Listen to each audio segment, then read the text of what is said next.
Capítulo 4. El rostro del traidor.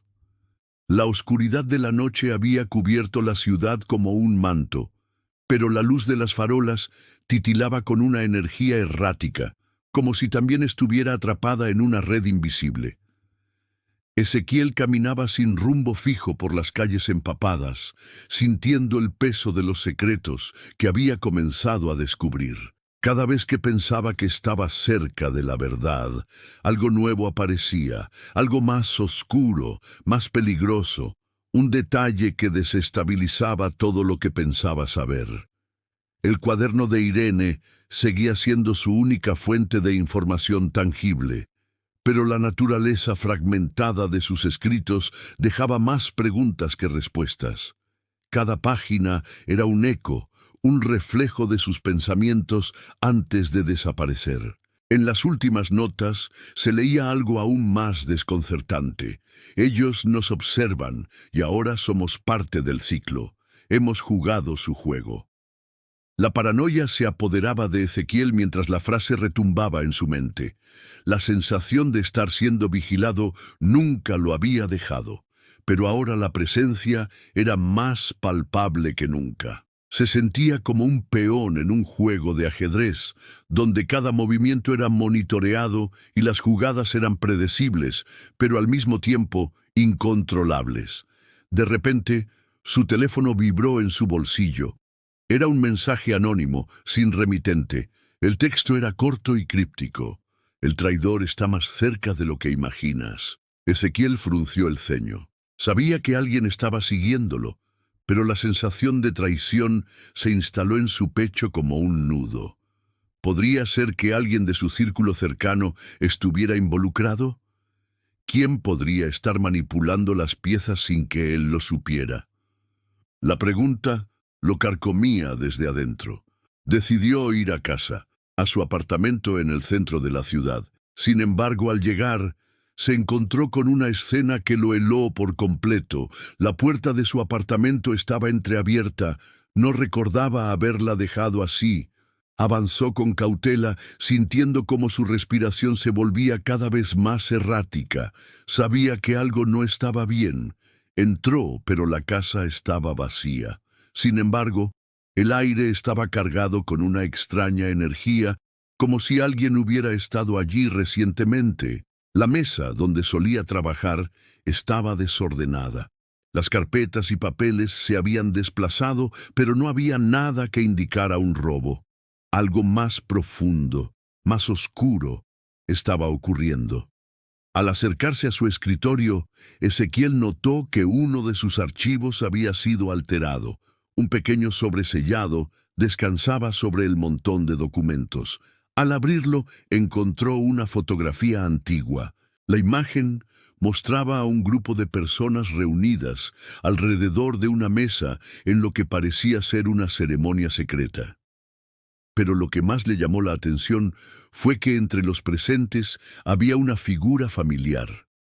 Era su propio rostro, mucho más joven, y estaba sentado en esa mesa mirando fijamente a la cámara. «¿Qué demonios está pasando aquí?», murmuró para sí mismo, sintiendo el frío recorrer su espina dorsal. ¿Cómo era posible que estuviera en esa fotografía? No recordaba haber tomado parte en ningún ritual secreto.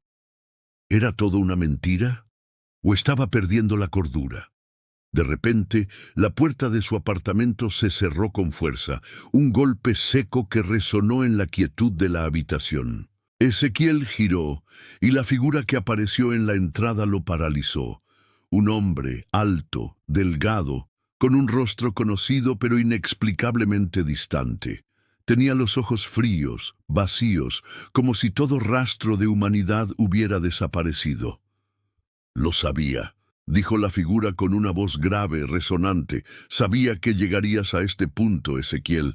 Ahora ya no hay vuelta atrás». Ezequiel lo reconoció al instante. Era Julián Ríos, su amigo de años, su compañero en investigaciones previas y alguien en quien confiaba profundamente. Pero lo que lo desconcertó fue la falta de emoción en su rostro. No había señales de la persona que había conocido. Julián estaba allí, pero al mismo tiempo no lo estaba. Era como si una sombra lo hubiera reemplazado. ¿Qué estás haciendo aquí, Julián? ¿Qué significa todo esto?, preguntó Ezequiel, incapaz de ocultar la incredulidad en su voz. Julián no respondió de inmediato. Se acercó a la mesa y miró la fotografía, su rostro imperturbable. Luego habló en voz baja, como si estuviera recitando una verdad que ya había aceptado. El ciclo debe completarse, Ezequiel. Tú, yo, todos. Somos piezas en un tablero mucho más grande. Este juego comenzó mucho antes de que naciéramos. Ezequiel sintió un escalofrío al escuchar esas palabras. El ciclo. Ese término había aparecido una y otra vez en los escritos de Irene, pero nunca había comprendido su significado completo. Ahora lo veía claro. El ciclo no solo era una conspiración, no era solo un plan de control global, era una manipulación de las mentes, de las conciencias, algo que trascendía el tiempo y el espacio. ¿Qué quieres decir con eso?, Ezequiel preguntó, su voz quebrada. Julián levantó la mirada y por primera vez sus ojos mostraron algo. No era emoción, sino una conciencia sombría de lo inevitable. El proyecto Umbra no solo controla a las personas, Ezequiel, controla la historia misma. Nos han estado manipulando todo el tiempo, borrando nuestras memorias, reescribiendo nuestro pasado. Todo lo que crees saber es falso, y tú eres parte del experimento. El traidor eres tú. Las palabras golpearon a Ezequiel como una ola de frío gélido. El traidor. Esas palabras resonaban en su mente, convirtiéndose en un eco cada vez más fuerte. ¿Cómo podía ser traidor si siempre había estado en la búsqueda de la verdad? ¿Cómo podía ser parte de este plan? Lo que no sabes, Ezequiel, es que los hombres del rostro vacío no son solo un grupo. Son la esencia de Umbra Corp. Cada uno de nosotros es reemplazable. El ciclo sigue adelante y siempre hemos sido peones en su tablero. Julián comenzó a caminar hacia la puerta, su figura desvaneciéndose en la oscuridad. Ezequiel no podía comprender lo que había escuchado. La verdad que le acababan de revelar era demasiado grande, demasiado aterradora para asimilarla de inmediato. No hay escapatoria, dijo Julián antes de salir de la habitación, dejando a Ezequiel solo con su confusión, su miedo y un sentimiento profundo de traición. Ezequiel sabía que ya no podía confiar en nadie. La investigación que había comenzado con la esperanza de descubrir una simple conspiración, ahora lo había arrastrado a un abismo del que no sabía si podría escapar.